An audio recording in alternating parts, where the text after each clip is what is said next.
En una entrevista, el ministro de Justicia y Derechos Humanos, Aníbal Torres, le dio cátedra a la periodista Juliana Oxenford sobre el gobierno de Pedro Castillo, su gabinete, el comunismo y la prensa peruana. Señaló al escritor Mario Vargas Llosa como una persona comunista cuando postuló a la presidencia de la República y nadie le dijo nada. También comentó sobre lo mal que habla la prensa contra Pedro Castillo, buscando desestabilizar su gobierno. El abogado, en una entrevista en RPP, dijo que no descartaba buscar asilo político porque era un perseguido. Él luego lo niega. En caso sea cierto esto de andar barajando esta figura, esta posibilidad, ¿usted cree que Cerrón es un perseguido político? No, yo no, en este momento en el Perú no existen perseguidos políticos. Lo que existen son personas investigadas, ¿no?, por los órganos competentes, y eso debe seguir adelante. Cuando le preguntó usted a Pedro Castillo por Vladimir Cerrón, porque además usted lo contó abiertamente en otra entrevista, dijo, yo le recomendé al presidente de la República que marcara distancia, que se divorciara de Vladimir Cerrón. ¿Cuál fue la respuesta que le dio el presidente en ese momento? Bueno, los últimos hechos evidencian, ¿no?, ese alejamiento entre los dos personajes, de lo cual ha dado cuenta también los medios de comunicación. ¿Hay un alejamiento real? Lo evidencia, por ejemplo, el caso de el que se habría cesado al ministro de Trabajo, ¿no?, Maraví, ¿no?, que el señor Cerrón dijo que prácticamente que él había dispuesto eso, que era un triunfo del señor primer ministro, pero luego se evidenció que eso no es así. O sea, se evidenció que el que gobierna es Pedro Castillo. En el tiempo que usted y él es el que decide, ¿no? Ok, y en el tiempo que usted tiene como ministro, formando parte del gabinete, ¿ha tenido algún tipo de reunión con Cerrón? ¿Alguien le ha dicho, está buscando la manera de acercarse a usted, doctor Aníbal Torres, quiere conversar o no? Nosotros no hemos conversado con el señor Cerrón. Mi equipo, nadie de mi equipo, no, y creo que también nadie del conjunto del gabinete. Que hemos tenido una reunión aparte en una ocasión entre el presidente y Cerrón también es de público conocimiento. ¿Y qué sensación le da a usted Cerrón? Bueno, que es un político, es el secretario general del partido y ese debe ser su ámbito de actuación. Él no se debe salir de ese ámbito, no puede pretender invadir competencias del Poder Ejecutivo. Pero pareciera que lo hace, ¿no? De una u otra manera, incluso muchas veces, pues uno podría decir que es algo así como un presidente de facto. Bueno, esa es una idea de un sector probablemente de la población que quiere generarle problemas al Ejecutivo, pero eso no es verdad.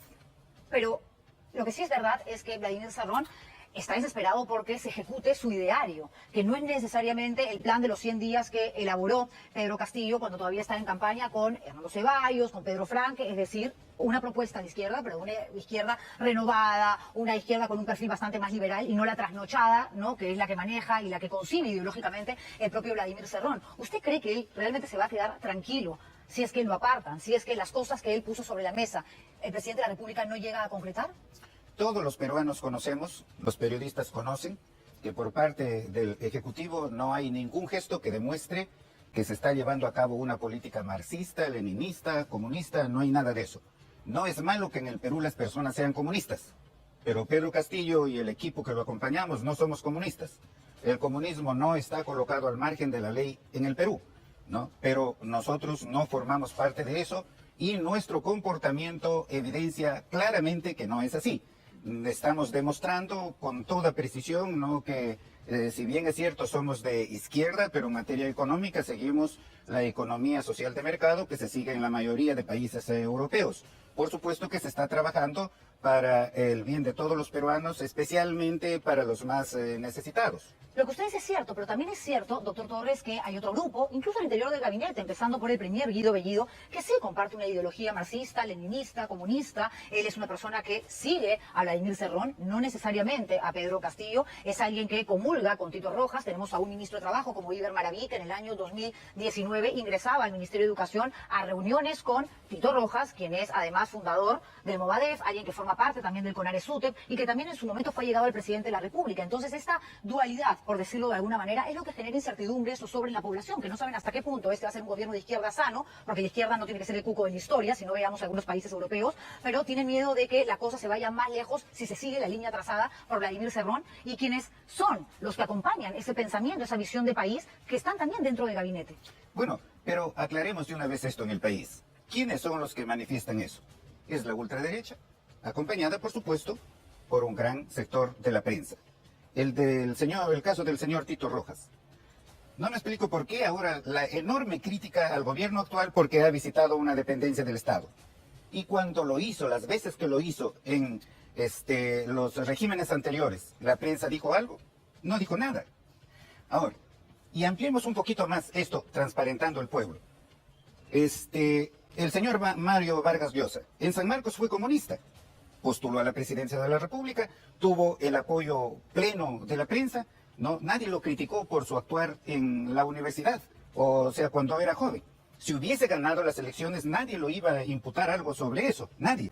Pero sin embargo, ahora al premier, incluso a otros miembros del equipo, se le critica por su actuación durante su juventud, como el hecho de haber visitado el premier al Museo de la Nación y haberse fotografiado allí en el Museo de la Nación.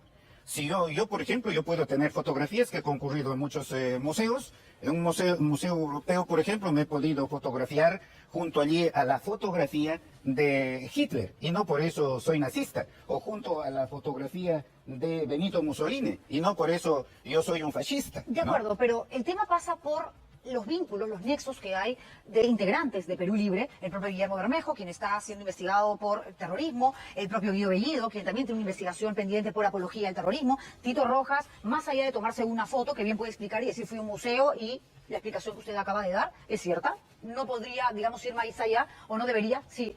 Fue un evento casual donde simplemente alguien le tomó una foto y capturó esta imagen. Pero Tito Rojas es parte de Movadef, es uno de los que firmó los planillones para que este grupo, que está vinculado a Sendero Luminoso, que es el brazo político de Sendero Luminoso, se convirtiera en partido político. Ha integrado el CONARESUTEP, es decir, es un extremista, es un radical. Y este es un país, usted lo sabe más que nadie, que ha vivido muchos años justamente dentro de una guerra de sangre marcada y escrita por estos malditos genocidas que son los terroristas. Eso es lo que genera zozobra. Usted dice, sí, son los partidos de ultraderecha, la prensa de derecha. Fíjese, yo no soy de derecha, no comulgo con las ideas extraconservadoras y sin embargo también tengo el mismo temor. Y hay mucha gente que es de centro o incluso de izquierda, de la izquierda moderada, que también tiene miedo. Muchos hemos sufrido la violencia del terrorismo. Somos sobrevivientes prácticamente del terrorismo. Pero hay que entender la realidad, el Movadef, cómo se formó el Movadef, cómo se recolectaron las firmas. Más de 300.000 firmas de jóvenes que incluso no sabían nada de terrorismo. ¿Los vamos a marginar a ellos? Los marginamos, los colocamos al margen del Estado, no los permitimos ejercer sus derechos ante las instituciones públicas. ¿Y qué estamos creando? Estamos creando un Estado no de violencia, porque ¿cómo se van a defender esas personas? ¿A dónde van a recurrir? Este fue el gran error o una de las causas, ¿no?, que condujo al terrorismo. No caigamos en lo mismo. En todo caso, ¿no le preocupa a usted estos hilos, ¿no?, estos nexos, estos vínculos con Movadef, con Sendero Luminoso? Lo que me preocupa es el actuar no presente de las personas, no lo que fueron de jóvenes. No, las personas variamos en nuestra vida, nos modificamos, nos transformamos. Me preocuparía el hecho de que, por ejemplo, el presidente del Consejo de Ministros quiera imponer una conducta marxista, leninista, comunista. Sí me preocuparía, pero no hay nada de eso. Pero si hablamos, claro, de pasados recientes, en el caso del premier, ya que usted lo menciona, Guido Bellido, hace no mucho le rendía prácticamente un homenaje, pleitesía a la terrorista Lagos, y sabiendo que era integrante de Sendero Luminoso y que murió justamente en un evento vinculado con un acto terrorista. ¿Qué tan rápido puede cambiar una persona que además tenía un discurso misógino, un discurso discriminador y que de pronto dice, no, paz y amor, aquí no sucede nada, yo no soy proterrorista, yo no soy un odiador de mujeres? O sea, lo está haciendo por el cargo que tiene. Lo de Edil Lagos no es de ayer, es un hecho pasado condenable, que todos los peruanos condenamos y que jamás vamos a permitir volver a esa situación. Ataquemos a todas las causas, no caigamos en errores, no de marginar a las personas por el hecho de que pusieron la firma en un padrón muchas veces sin conocer la historia de aquellos que estaban promoviendo la formación de ese partido. O sea, usted, regresando al tema Tito Rojas, que es lo que nos llevó además a conversar sobre este tema, no ve nada de escandaloso, no ve nada de irregular que una persona ingrese con tanta facilidad a la PCM y además, digamos, fungiendo de integrante de SUTEP, cuando SUTEP, los representantes, los voceros han salido a decir, no forma parte de nuestro gremio, ¿no? Y permaneciendo durante tanto rato sin lograr presuntamente una reunión con Guido Bellido, el premier, que era, según él manifiesta, su objetivo. No he logrado esa reunión con el premier, no, pero sí he investigado últimamente estos hechos, no porque siempre estoy detrás de estos hechos, porque nada de eso se puede evidenciar en el Ejecutivo, y este señor ha concurrido como representante de un sector de los docentes, ¿no? No ha concurrido como representante del Movadef ni nada por el No, estilo. pero en su ingreso lo sé, sale su nombre, su documento nacional de identidad y pone como entidad a la que representa, grupo al que representa SUTEP. Y él no, No forma de parte Movadef. SUTEP. El SUTEP, Movadef. no todos los No, del no, SUTEP. yo no estoy diciendo que Habrán SUTEP, miembros no, del al SUTEP que contrario. son de Movadef. A lo que voy es que él pudo haber dicho Movadef, porque él en realidad sí representa el Movadef y más bien no el SUTEP. a eso voy. No, nosotros no podemos admitir, ni el Premier ni ningún otro ministro puede permitir a una persona que se presente allí, vengo en representación no del grupo o de la agrupación Movadef, en la vida, eso es imposible. ¿Se siente tranquilo usted, doctor Torres, en este gabinete? Bueno, muy tranquilo porque estoy colaborando con el presidente, con la política del presidente, lo conozco al presidente, es mi paisano, es imposible, ¿no?, de que él se pueda orientar por un camino no extremista, no, eso es imposible. Precisamente por eso es que hay esas divergencias entre Cerrón y Castillo, que todo el mundo lo conoce ahora. ¿Y no cree usted que sería importante que el presidente de la República, más allá de un escueto mensaje a la nación donde anuncia básicamente no ofertas en cuanto a reactivación económica y demás, se sienta en un estudio, dé una entrevista, converse con el periodista que quiera? Hay muchos medios de comunicación, en realidad todos los periodistas quisiéramos, claro que sí, poder acceder al jefe de Estado. ¿No cree que faltaría eso? Que urge más bien eso, que él, además lo dicen las encuestas, que son sondeos, que son la foto del momento, que él pueda responder a todas las inquietudes. Bueno, ahí también hay que transparentar una cuestión. Desde la elección, la prensa no estuvo en contra de Pedro Castillo masivamente, ¿no? Y con imputaciones, con acusaciones falsas. Eso creó un alejamiento. Esa misma situación permanece actualmente. Y yo entiendo que la razón de ser de eso, en primer lugar, que los perdedores, que es la ultraderecha, no lo van a dejar gobernar tranquilamente. Y para eso cuenta con la prensa. En segundo lugar, que Pedro Castillo no está dando dinero a la prensa y eso genera pues un rechazo. Pero deben entender los medios de prensa que esto se está haciendo por la circunstancia extrema que estamos pasando como consecuencia de la pandemia, que hay que hacer ahorros por todas partes, que ese dinero en algo va a servir para darle un pan más a esa gente que no tiene, ¿no? Para poder sobrevivir. Y eso me parece extraordinario y me parece genial además que usted tenga la capacidad de sentarse aquí y decir algo que es cierto y que lo hemos dicho incluso en este programa, comprándonos todos los pleitos habidos y por haber, y que es algo que no se puede ocultar, que efectivamente el 99% por lo menos de los medios, ¿no?, apoyaron la candidatura de Keiko Fujimori. Eso es cierto. Pero ¿eso justifica el maltrato Pero a la ahora prensa? también hay un maltrato al presidente y constante. Lo que pasa es que tiene una capacidad de aguante enorme. Hay una capacidad de la prensa de atacar, atacar y atacar. Solamente encuentra errores por parte del gobierno. Pero es que la labor... Nunca se evidencia los logros que hay por parte del gobierno. Ministro, pero lo que se hace, yo no puedo hablar en nombre de todo el periodismo nacional, porque además cada vez me siento menos Claro. identificada con mi gremio, para ser honesta, pero a ver, lo que se hace se fiscaliza, si hay una denuncia se pone, o sea, gracias al trabajo de la prensa, sabemos por ejemplo de los atestados policiales del 80, del 81, de los antecedentes de Iber Maraví, el ministro de Trabajo. Nadie está diciendo que sea un condenado, existe, usted lo sabe mejor que nadie, experto en leyes, la presunción de inocencia, para todos por igual, porque es un derecho, pero ¿para qué tener a un personaje tan cuestionado que atenta contra tu propia gobernabilidad? Si el presidente de la República realmente quiere hacer las cosas bien, trazar una línea que le dé cierta confianza, cierto respiro a un pueblo, a todo un país que realmente está harto, está agotado de toda la violencia que se ha visto en la campaña, ¿qué tan difícil es sacar a ese ministro que es cuestionado? No porque la prensa o la derecha lo diga o lo exija, es una persona que está cuestionada y eso es innegable. Es innegable el cuestionamiento, pero ¿cuestionamiento por acciones de ayer o por acciones de su juventud? Ese es el gran problema, de que él, por supuesto, de joven habrá tenido problemas y son investigaciones policiales, ni siquiera fiscales. No tiene ninguna sentencia, no tiene ni siquiera una acusación fiscal. Pero no son Ni problemas, son siquiera. presuntos delitos. ¿No? Esos hechos no se determinaron que sean delitos. No hay una sentencia, no hay una acusación fiscal siquiera. No la hay, ¿no? Y lo otro es que la prensa dice esto, que el gabinete es un gabinete de mediocres. Y refiriéndose precisamente al ministro de Trabajo, es un gabinete de mediocres. Mediocre porque viene del pueblo, mediocre porque no pertenece a la gran clase social, a los grandes intelectuales, porque aquí en el Perú para ser gran intelectual, ¿no?, para ser una persona capaz, hay que pertenecer a una determinada clase social. O hay que heredar la inteligencia, ¿no?, o la capacidad por los ascendientes, o por pertenecer a tal grupo político. No, pues eso es un error en el Perú, eso es discriminación. Combatamos a la discriminación. Sí, de acuerdo. ¿Y qué hay? Discriminación, hay racismo y clasismo y lo hemos visto ahora más que nunca, porque lo que ha dejado esta campaña es entrever lo peor del país como sociedad. De acuerdo. Pero a pesar de todo, ¿no? El presidente, por supuesto, está evaluando esas situaciones. El presidente está evaluando la situación de todos los ministros, ¿no? Pero no están cayendo, para terminar la idea, digamos, en un discurso de victimización. Claro, como somos provincianos nos tratan mal, como somos del interior del país, la gente no nos quiere.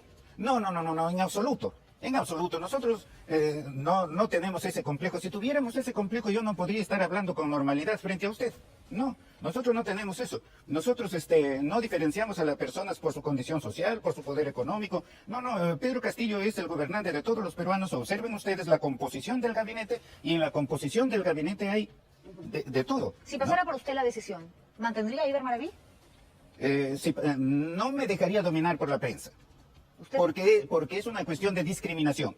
Y sí, en cierto momento yo tengo que evaluar, ¿no? Y tomar la decisión que convenga al país, no la que convenga a un pequeño sector de la sociedad, ¿no? Es un invento de la prensa lo que manifiestan los testigos que aseguran haberlo visto en atentados terroristas en Ayacucho en los años 1980 y 1980. Todo eso el presidente está evaluando. No vayan a creer que el presidente no evalúa, está evaluando. Lo que pasa es que también el presidente no va a permitir el atropello masivo, ¿no? Y ya eso, la sociedad se está dando cuenta de eso, ¿no? Entonces, el periodismo también se está descalificando frente a la sociedad. Lo que pasa es que no lo quieren decir, ¿no? En las elecciones, ¿por qué ganó Pedro Castillo? Con ese apoyo masivo de la prensa. La prensa también perdió.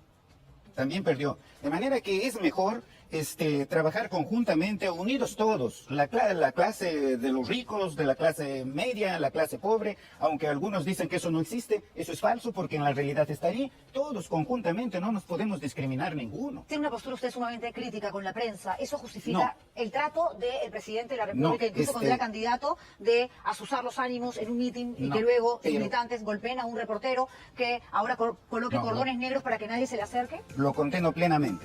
Si ustedes han visto en público, no me aborda la prensa, me golpean con su micro, sino por eso me estoy quejando. ¿Y tú qué opinas sobre las declaraciones que realizó el ministro de Justicia y Derechos Humanos, Aníbal Torres, hacia la periodista Juliana Oxenford sobre el papel que juega la prensa en este gobierno actual? Déjamelo saber aquí en la cajita de los comentarios. No te olvides darle like, suscribirte a nuestro canal y activar la campanita de notificaciones para mantenerte siempre actualizado con noticias nacionales. Hasta la próxima.